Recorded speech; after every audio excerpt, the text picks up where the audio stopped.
Okay, so we have the if they say why, then we'll say something. And otherwise, if they say and or if they say anything else, we'll just say why. Why would you do this? But what if maybe if they say and, only if they say and, then we specifically want to say that's not very nice, and we don't want to say why. Why would you do this? So, what we can do is we can do elif, and then decision is equal to uh, n, and then if that's the case, then we can put our colon over here, and we have our indented code where we can say print that's not very nice. But what if we want to add another condition? So we can add another elif, and we can say if the decision is equal to q, because the q usually means quit. So then we can print, then we'll print something like, okay, quitting program. Okay, so now we have our code, and let's just see what this does. So we first check if the decision is equal to y. This elif stands for else if.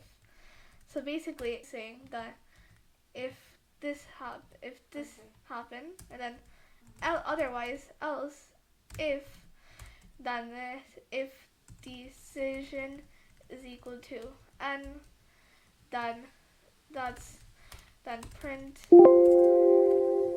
and then okay, and so that's basically what this is saying when we're saying elif. We're checking if otherwise if this doesn't happen, then if this happens, then we're going to do this, and then otherwise after this, if this doesn't happen, then if the decision is equal to q, and then we're going to print whatever. So we have so then otherwise if this q doesn't happen, only then at the end will we do our final else statement, where we say okay this, and then this is the else.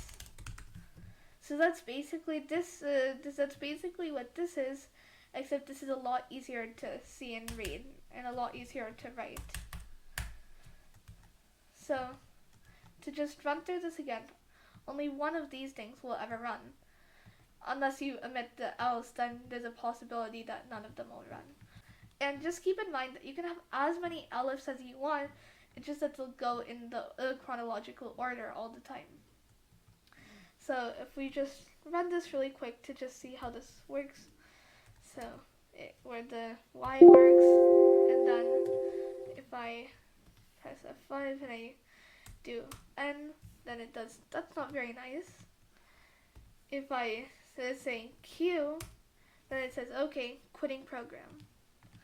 And finally, if I just say something random that's not any of them, then it says why would you do this?